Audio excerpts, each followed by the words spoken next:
In nomine Padre et Filii et Spiritui Sancti. Amen. Ave Maria, gratia plena tecum, benedicta in mulieribus et benedictus fructus ventris tui, Jesus. Sancta Maria, Mater Dei, ora pro nobis peccatoribus, nunc et in hora mortis nostre. Amen. O Mary, conceived without sin, pray for us who have recourse to thee, and for all that have recourse to these special Masons and all those recommended to thee. Amen. Eternal rest grant to them, O Lord, and let your perpetual light shine upon them. May they rest in peace. Amen. In nomine Patri et Filii et Spiritui Sancti. Amen.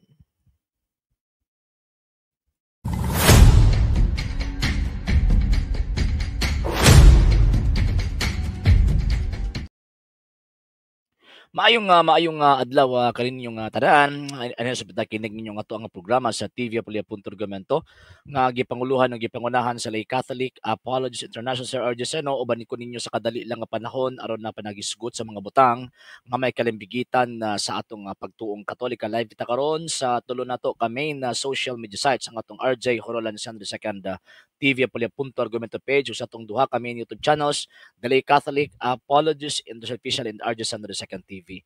Sa wala pa nakapag-follow sa itong mga pages, i-follow ninyo ang itong mga pages, RJ Horolan Sandro II TV, Apulia.Argumento page, Kuya Apologist TV page, and RJ's Vlog 2022. Uga pwede sa mo mag-send din na og Facebook stars. Also, sa itong mga channels, sa wala pa nakapag-subscribe, i-subscribe ninyo ang itong mga channels, The Lay Catholic Apologist International Official RJ Sandro II TV, Kuya Apologist TV, and the Barrio Kawayan Religious Forum. Uga pwede sa mo mag-send din na og super sticker, super chat na super thanks. And ayon, magpasalamat una ko sa mga igsoon na mga Katoliko nga kanunay nagatabad nagasuporta sa programa. Pinagi nila Sir Ronald Escaliar and family, Sir Romeo Inodio and the family, Sir Robert Avila and family, Sir Michael Roger Uy and the family, Sir Rene Keblat and family, Sir Dencio Sibilias and family, Sir Emmanuel Papas and family, Sir Tope Galimet and family, Mama Burden Lapera and family, Sir Jeff Atienza and family, Sir Henry Totobil and family, Sir Jerry Lacren family, Sir Rain Mamsheng Hernan and family, Sir Joy Velocia and family, Sir Jopet Siana Morte and family, Sir Yul Siliaca and family, Sir King Baez and family, Sir Zalimin and family, Sir Millones and family, Sir Edmundo Esteban and family, Sir Raymond Bunhayag and family. Ug sa tanan nga nagatabad nagasuporta sa programa pagkahuman na wala nagapalitok sa ilang mga pangalan, daghan kayong salamat tungod sa inyong tabang, tungod sa inyong suporta kini nga to ang program ana gihapon din sa social media. Ug until now nagkinahanglan gihapon kita kay lagi wala mi mahimo dinhi mga sir ug mga ma'am kung wala ang inyong tabang ug ang inyong suporta. So sa gustong mo tabang, sa gustong mo suporta, pwede ninyong ipadala inyong tabang suporta pinangga sa atong mga account numbers kana karon sa mga screens kana nagadagan nga information o pwede sab mo mag-message sa atong page kung via remittance ang inyong pagpadala. Daghan kaayo nga salamat in advance. And yon announcement this coming second week of July. So mahitabo ang ato ang basic apologetic seminar online. So sa gustong mo appeal, pwede kayo mo appeal pero ang ato alam na cater 50 participants lang. Mga sir ug mga ma'am ha. Kay ang under 50 magud ana kuan siya tawag ining para sa tawag ini sa mga members sa LCA nga gustong mag-review sa tawag ining mga topics nato atong sa basic apologetics. And yun by September so mahitabo ang Lay Catholic Apologist Convention. So sa mga members sa LCA sa Davao nato i-held kay ang host ana ang Davao. Actually wala pa mi ka meeting pero sige lang wala problema maka-meeting kami and ma-finalize na nato na ang tanang tawag ang mga events ana nga panahon. Pero ang sigurado pa ana is katong retreat sa tawag ining ang mga members sa Lay Catholic Apologists 1 week from Monday to Saturday. Monday 9 a.m. until Saturday 9 a.m. Then after on that muna ng convention, mga sir o mga ma'am. Okay, sige. So, yon. So, ang ato ang topic, San Pedro ang unang Santo Papa. Actually, daghang mga amigo nato nga mga sulpot nga reklamo ana, murabag ka na bitaw nga matilasan sila ana nga termino. San Pedro ang unang Santo Papa. Pero ayaw sa magkatingala mga sir ug mga mamahanga di na ko mabasa inyong mga comments kay mo lagi tawag ining sa karon focus lang sa ata. Unya na ko magbasa yung comments siguro mga unyang hapon siguro possible mga sir ug mga ma'am ha. Sige. And I will try my best to makahimo og live stream mga siguro mga 2 or 3 PM kay possible matuko og kuan, possible matupog ko og plaza pagkagabi mga sir ug mga ma'am. Okay, sige, sige. So ngayon ang San Pedro ang unang gitawag og Santo Papa. Daghan kaayo mga panguna-una sa mga dili Katoliko ug ilabi na pod katong mga Katoliko nga wa kay nasayran sa ato ang pagtuo concerning aning si San Pedro ang unang Santo Papa. Ang pangunahon na sa mga sulpot pag moingon tag unang Santo Papa ang ilang ginuhuna murabag ka ng karon nga set-up nga nakasutanag puti na ay tawag ining kana bitong nakamiter og tawag ining nga puti pagkahuman kuan gyud kana bitong complete robe mo ni hunahuna sa mga sulpot is ato adili ngano man kay ang simbahang katolika Santa Iglesia Katolika Apostolika Romana gikan sa gamay gikan sa persecuted church hangtod nga nagdevelop after sila nga kana bitong na free kumbaga na sila freedom to express public worships and to profess their faith publicly. Diha pa sila nahitabo nga kung sa kuan pa ba na-develop ng ilahang mga vestments, ilahang tawag ini mga suot na gisubay pud nila sa tradition sa mga Hudyo and tradition pud sa gitawag og interpretation sa balaang kasulatan. So so sa first 300 years dili sila maka-implement og kanang tawag ining pas karon mga istrikto nga magsulob gud sila mga robes sa panahon sa ilahang pag-administer sa mga sacraments og ilabi na kanang sa daily nila nga suoton ngano man kay kani adto manggod kung sa kuan pa kung sa nagtikang pa sila sa first century ilabi na first century and at the same time persecuted sila ana nga panahon. Imagine na nato mga sir ug mga ma'am ha, for the first 300 years na ay napulo ka mga dagkong persecution. Great general ha, general persecutions dili pa nato i-appeal din ha katong mga minor or katong mga local persecutions. So buti pasabot nako nga kana nga panahon nagtago-tago sila. Kung maka-free man sila, kung makabakante or tawag ining maka-free man sila pag-profess silang faith publicly, siguro mga pipila lang katuig pagkaman persecution na pod. Pila lang katuig persecution na pod. Imagine ko nimo napulo kada kong persecution from Emperor Nero until kay Emperor Diocletian. So nahitabo lang nga na-relax or tawag ining nihinay ang persecution sa panahon ni Emperor Constantius nga papa ni Emperor Constantine. Ngano man kung i-persecute man gud nila ang mga Kristiyano at the time, ang unang patron ni Constantius ang iyang asawa nga si Reina Elena, mo nang iyang gibuwagan. Nagkuan sila, nag-divorce sila. Kumbaga, nag-asawa og lain si Constantius nya si Reina Elena nagtago-tago pero naa sa kamot ni Constantius si Constantine kay kabalo si Constantius nga mao ni mosunod sa throne sa tawag ini nga Roman Empire particularly sa Western Empire kaya at the time mo na kong ginaingon always dako man gud kay ang Roman Empire so every tawag in naka-position kung asa naka-position ang empire so gitunga nila sa east ug sa west so ang Eastern Empire naapoy emperor dito nga kapartner pod sa Western Empire ang mao ning gitawag og Rome. So pero kung sa kuan pa ba dako gyud tiog ang naa sa Roma. Siya gyud ang kanabitong naay final say kung baga ba ngano man kay kung sa kuan pa sub-emperor lang to ang katong sa eastern tawag ining empire ang mag-appoint ana ang Western Empire. So ingon ana mga sir o mga ma'am. So balik na kang San Pedro. So si San Pedro usa sa mga 12 ka mga apostoles. Siya ang pinakaunang gitawag ni Kristo. Igsuon na siya ni San Andres o gituuhan nga sa Saint Peter disciples na sila. Saint Peter and Saint Andrew disciples na sila ni Saint John the Baptist. So sa dihang tawag ini naghimo na sila sa ilang gimbuhaton kay ang profession man gud nila San Andres ug ni Saint Peter mga fisherman usa to pa mga tawag ining professional fisherman. Si Judas abogado man to. Kinsa pa Saint Matthew usa ka tawag ining kobrador sa buhis naapod sila zilot kung sa tuwa pa rebilde naapod sila kuan. So ingon ana pero sagad sa 12 ka mga apostoles mga mananagat sila mga fishermen. Yan. So karon gitawag ni Ginoong Kristo si San Pedro pinakauna. And sa tanang gitawag og mga apostol siya lang ang kanabitong alig-aligon kayo. Grabe kayo sa mag-alig-alig ilabi na kanabitong maghatag ng examination si Kristo. Siya kusukin na siya mag-alig-alig.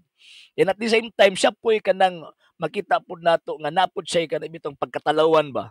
Mukha siya karon pero pag abot sa tumoy mura og naa siya kaba sa iyang dibdib. Tanawa tong tawag ining nahitabo sa kanang katong pag trial sa tuang Ginoong Jesucristo, gideny niya sa makatulo. So kung atuang tan-awon ang Pedro naa siya'y kanang bitaw nga strong part sa iyang gitawag pagkatawo nga iyang tindugan kung unsa yun ang iyang gituhan. Pero naay panahon nga diin ang iyang weakness, naa siya mga weakness particularly kanang usahay kanang mawad-an siyang pagsalig ba, kung baga. So daghang mga instances sa biblical presentations nga makit-an nato nga mugawas gyud ang kahuyang ni San Pedro. So buti pasabot ang mga apostol particularly ni San Pedro, they are not perfect. Dili sila tawag anang mga perpekto. So naapod sila mga nagkadaiya pong mga kahuyang. Muna usahay makaingon ko sa mga di katoliko natong mga amigo nga ang ila kay buutan kaayo kanang usana kadang makaingon ta ba nga kana bitong nisunod gyud daw sa pulong sa Ginoo. Gusto ka ba magduwa di na gyud makabasag pinggan ba? Ingon ana. Pero ang mga apostoles dili ingon ana. Dili ingon ana ang mga apostol. Nakit-an ni Kristo ang mga weaknesses sa mga apostol. Bisan pagdirekta na si Kristo na mismo ang tawag niya. O tanawa si Judas Iscariote, o di ba? O di bighikog. O di sigurado gito to nga na impierno to kay tawag anang gihukman man ni iyang kaugalingon o gipatay man ni iyang kaugalingon. Pero balik ta ka San Pedro. So, sa 12 ka mga apostol, siya nang alig-aligon kayo. Nya pagka man siya pud nang kanabitong dali ra pud mahuyang ba. Dali ra pud mahuyang. Pero tungod sa iyang dakong pagtuo kang Ginoong Jesucristo, siya ra pud ang apostol. Sa tanang mga apostol, siya ra pud ang apostol number one, siya lang pud ang apostol nga giilisan ang iyang pangan. Gikan sa Simon Barjona, anak ni Jonas, Bar sa Hebrew, anak, Jonah or Hona or Simon nga anak ni Jonas. Gikan sa Simon, giilisan ni Kristo ang iyang pangalan og Cephas or Kefa nga sa tawag ining Latin Petrus, sa Greek Petrus gihapon, pagkahuman sa Spanish Pedro, pagkahuman sa tuaw bato. So giilisan ni Kristo sa tanang mga apostol, siya lang nga apostol ang giilisan ni Kristo og pangan. So unya atuan ng tagaan unsa may significant significance niya nang anong giilisan ni Kristo og pangan kining maong gitawag og Pedro. Number 2, sa tanang mga apostol siya ra pod nga apostol nga kung diin diha gi tawag anang gitukod ang iglesyang gitugod ni Kristo or iyan ni Kristo, ug usab siya lang pud ang gitagaan og otoridad nga even ang langit musugot basta iyang i-decide mo desisyon siya. Nga naman kay siyempre unsa niya pag-decide og mali nga giuban na naman sa Espiritu Santo naa pod ang Ginoong Jesucristo magauban kanunay, so di ko siya maka-decide og mali in terms of faith and moral. So buti pasabot sa Jewish juridical tradition, pag mingon taog whatsoever you shall bind on earth shall be bound in heaven, buti pasabot gitagaan ni Kristo si San Pedro og jurisdiction nga tawag ining mudumala. In what way siya mudumala? Itong gingon ni Christ, St. John chapter 21, feed my lambs, feed my sheep, feed my lambs. So but pasabot mo matuto siya sa tanang gitawag og mga magtotoo ni Ginoong Jesucristo. Apil pa tong iyang mga kauban nga mga mga apostol. Okay, so karon giilisan ni Kristo ang iyang pangalan from Simon to gitawag og Cephas. Kung ato ang tan-awon ang biblical presentation, kung ilisan gani ang imong name sa responsable nga imong amo, kumbaga. So buti pasabot tagaan kaniya or gihatagan kaniya og dako nga importansya sa iyang office, kumbaga. Mga tanawa tawag ining Abraham, di ba? From Abram nahimong Abraham, o si Jacob, di ba? O gipang-ilisan ang ilang tawag ining name. Gipang-ilisan ang ilang pangalan. Buti pasabot importante, buti pasabot chosen, kumbaga. E sa samang pagkaagi, ang pagtudlo ni Kristo dito niya, ang pagtudlo sa atong Ginoong Kristo dito kang San Pedro, dili sama sa nila Abraham, kundi pagmatuto sa tibuok banay, sa tibuok iglesyang gitukod ni Kristo. Mabitaw, kung nato ang tan-aw, naghatag siya og examination sa mga apostol, alang ninyo kinsa man ko, ang uban nalang mga tubag, pero ingon si San Pedro, ikaw ang anak sa Dios nga buhi. Ikaw ang Kristo ang anak sa Dios nga buhi. So buti pasabot kadtong nga answer mo to ang pinakatumpak nga answer sa tanang answer nga gihatag sa mga apostol. So nimong sigud nga Kristo kanang imong kaalam, kanang imong kahibalo wala na gihatag sa uban. Kung dili gihatag kana sa akong amahan nga anaa sa langit, buti pasabot guided. Si San Pedro luyo sa iyang gitawag og kahuyang. Luyo sa iyang kahuyang. Guided siya. Mo na nga after nga nakapasar si San Pedro sa examination, after nakapasar, naa dayoy gitawag og declaration, award dayon. So mo na kung tan-aw nato ang Jewish tradition concerning sa kanabitong paghatag og otoridad or paghatag og kanang deklarasyon na gina thou art, ikaw, sultihan ko ikaw, you are, I will tell you Peter that I will tell you Peter that upon this rock I will build the church. Thou art Peter and upon this rock I will build my church. So katong yung thou art Peter, it is a declaration, it was a declaration na kung diin pinaagi niya diha itungtong ang simbahan. Tungod niya. And ang saad niya, even the gates of hell shall not prevail against it. Nung it din na, it refers to the church. And ang sumpay, isip tawag ining responsibility ni San Pedro, I will give you the keys of the kingdom of heaven. Whatsoever you shall bind on earth shall be bound in heaven. Whatsoever you loose on earth will be loose in heaven. Sa Jewish juridical or legal tradisyon sa mga Hudyo, pagtagaan gani kag responsibilidad sa pagsira og pag-abri or tagaan gid kag susi sa usa ka tawag ining bane buot ipasabot ang otoridad naa sa imo tanan, provided nga sundo nimo kadtong kabubuton sa tag-iya nga mo'y naghatag nimo og otoridad. So mo na sa verse 19 ngunya, I will give you the keys of the kingdom of heaven. So kanang keys din na refer na sa authority. Autoridad mo na kung atong basahon ang Isaiah chapter 22 verse 22, si bisan kinsa nga hatagan sa Yahweh sa balay ni David, siya tawagong amahan sa tibuok katilingban.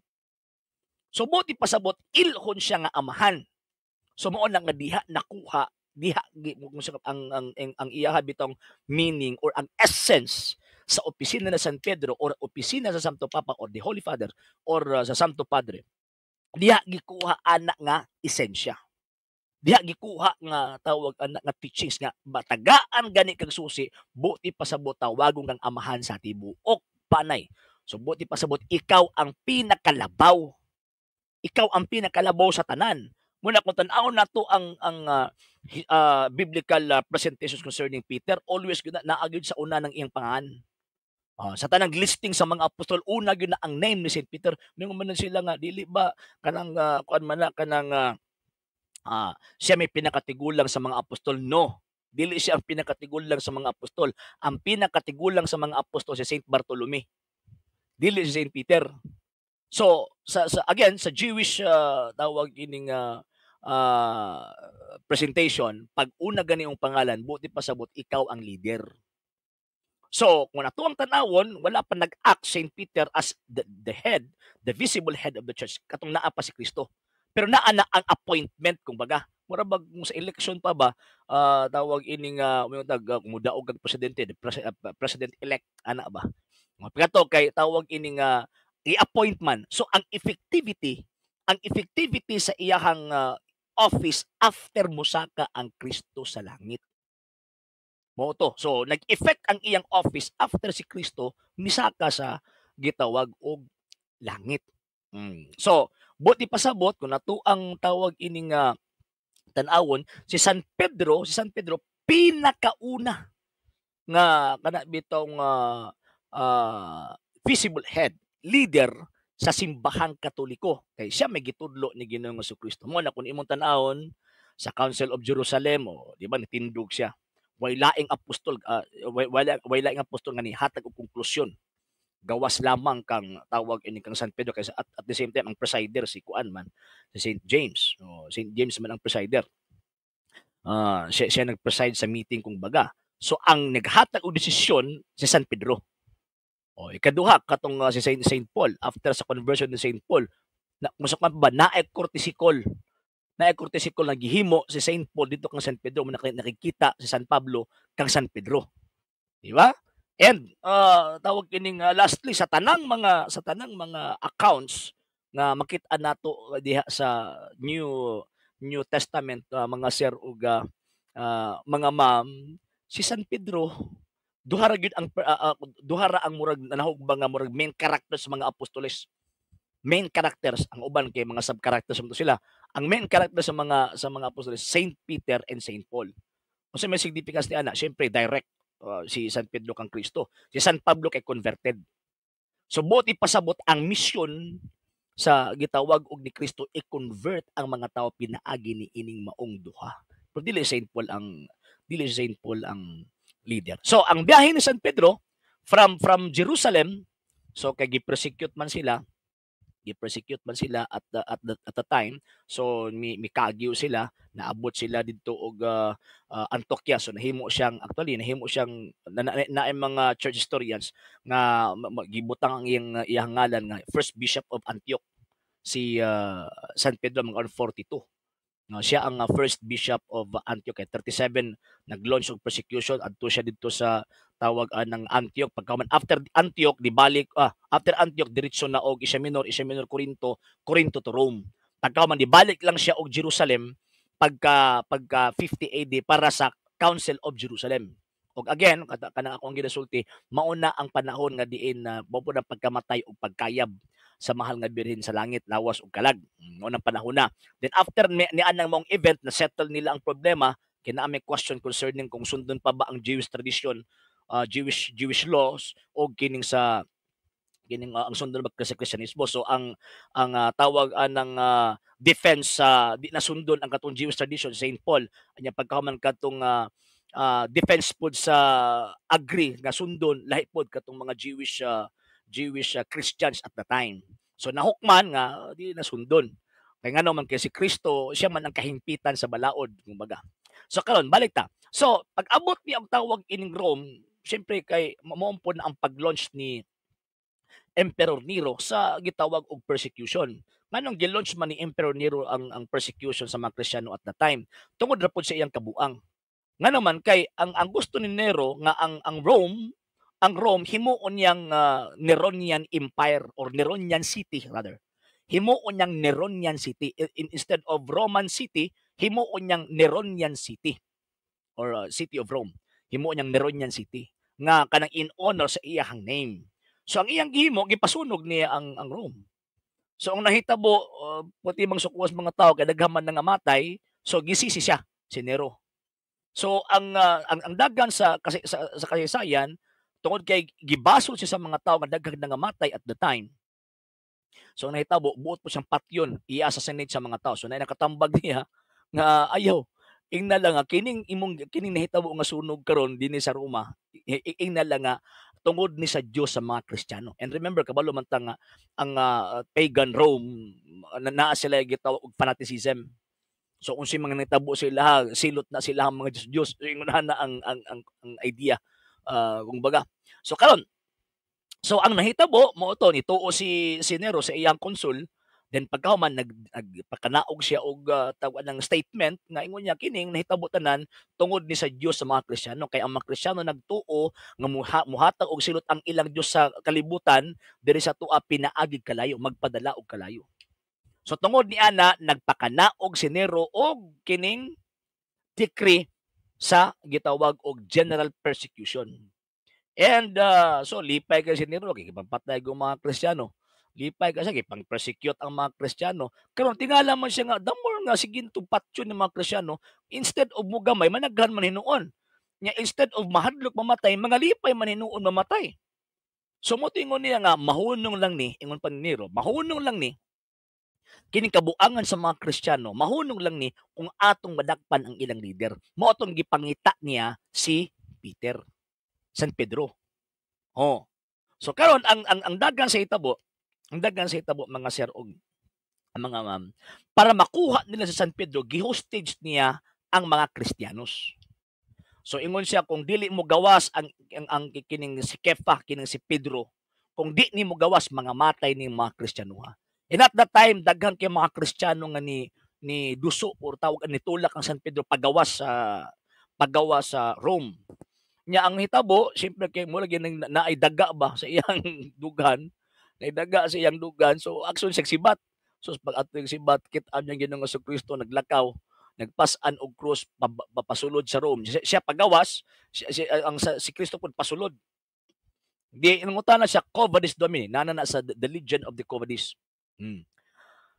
Inungutan na siya, Quo Vadis Domini, asa man ka Ginoo? Ningon ang Ginoong Kristo, muadto ko og Roma kay magpalansang kung usab po nagtauhan nauwaw si San Pedro og nakahinumdum sa San Pedro sa gisulti ni Kristo sa Saint John chapter 21 verse 17 na following nga muadto ka sa lugar nga di nimo gustong adtuan ug magbakos ka sa bakos nga dili nimo gustong ibakos ug imong idupa ang imong mga kamot. So nagapunting kadto sa iyahang gitawag og kamatayon. So mo na hinungdan mga sir ug mga ma'am nga nibalik sa San Pedro ug nagpakita siyang Nero. So na free itong tawag in the mga Kristiyano, siya na ang giatubang ni Emperor Nero. So karon tawag gi-convince pa siya sa mga konsul, tawag ining mga Roman soldier nga i-deny na imong Kristo kay pwede man ka makauli, mauban nimo ang imuhang tawag ining pamilya na i-deny na imong Kristo og i-profess ang imuhang faith sa emperador.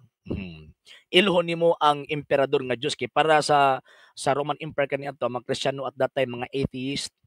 Atheist in the sense nga wa sila magdawat sa emperor as God. So hindi man gid mo profess ang mga Kristiyano kay ang ilang Dios si Kristo man. So ang nahitabo ningon si San Pedro dili pwede kay mamatay ko sa ngalan ni Kristo. So mao to gikuha siya unya at that time gituuhan siya ang iyang pangidaron na 80 plus. 80 years old na gi-execute si San Pedro. So karon ang nahitabo so gidakop na siya unya ang mga Kristiyano at that time kasi siyempre free naman sila nya nagtuo sila nga mo na katapusang katapusang kinabuhi sa Kristyanismo kay siyempre ang ilang leader Patyon God. Nagtuo sila. So si Nero, sige, pag-witness mo para makapamalandong mo kanang inyong pagtuo din na madawat dira sa imperyo. Giwitnessan sa mga Kristiyano ang iyang execution. Pagkahuman, so gilansang siya. Siyempre, gibati niya ang tumang kasakit sama sa kasakit nga tawag giantos ni Kristo. Pero ingon niya dili pa to sakto ngano man kay dili ikatandi ang kasakit ni Kristo o sa iyang kasakit ingon pa niya og dili pud siya sarang ug angay nga mahimong mapariha ba ang kamatayon kan Kristo mo nang nihangyo siya dito sa mga executor nga kung pwede ibaliktad ang iyang krus. So tungod niya na gidawat ang iyang request nga ibaliktad og ampo niya ang paternoster uban sa mga Kristiyano. Gi-recite niya ang paternoster uban sa mga Kristiyano until nagbugtuan siya sa iyang gininhawa. Og nahitabo na June 29, 67 AD.